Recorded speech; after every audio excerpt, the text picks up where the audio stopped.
Être ou bien-être, telle est la question.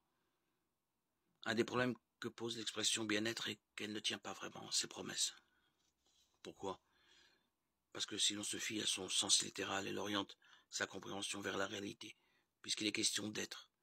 On pourrait alors penser que le bien-être désigne une certaine manière qu'a l'homme d'être bien ou d'exister en rapport avec le bien.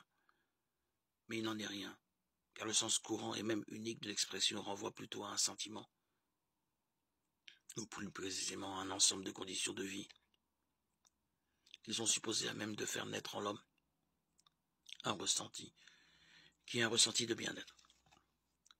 Mais la question qui se pose est évidemment celle-ci, suffit-il de se sentir bien pour être bien?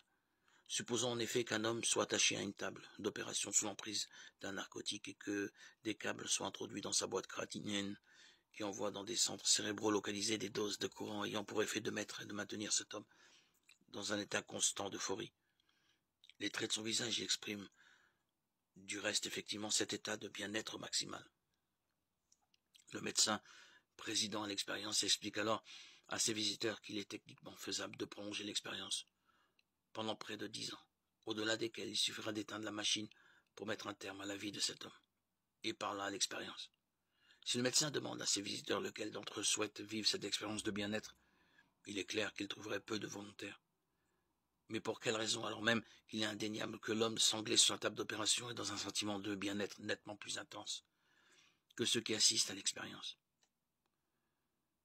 L'homme sur la table jouit manifestement des sentiments de plaisir les plus intenses, et pourtant, nous ne voulons pas échanger avec lui. Nous préférons poursuivre notre vie moyenne. Pourquoi ne voulons-nous pas échanger? Parce que cet homme se trouve hors de la vie effectivement réelle, hors de la réalité. Certes, il ne s'en aperçoit pas, son rêve est peut-être peuplé des plus aimables personnages. Nous préférons tout de même des hommes moyens, mais bien réels. Cette expérience de pensée permet en effet de mettre le doigt sur une limite indépassable de la notion de bien-être, dans le sens qu'elle a pris. Cette limite est celle de l'équivalence entre le plaisir et le bonheur. Si le bonheur était le plaisir, alors il se pourrait que l'homme puisse être heureux tout en vivant dans l'illusion. Or, aucun être humain ne se fait raisonnablement une telle représentation du bonheur. Au bonheur appartient essentiellement le fait que ce soit un vrai bonheur, un bonheur réel. Peut-être pourra-t-on créer un métaverse dans lequel l'homme pourra éprouver des ressentis de bonheur. Mais qui raisonnablement appellerait cela le bonheur? La réalité est ce que nous ne voudrions manquer à aucun prix, même au prix d'un bien-être perpétuel. Or, la réalité qui se présente à l'homme afin qu'il la vive est une réalité qui ne comprend pas seulement du bien-être aussi important que ce dernier soit par ailleurs. Ceci a une conséquence sémantique. Pour que l'expression bien-être tienne toutes ses promesses, il faudrait ne pas limiter son sens à un bien se sentir.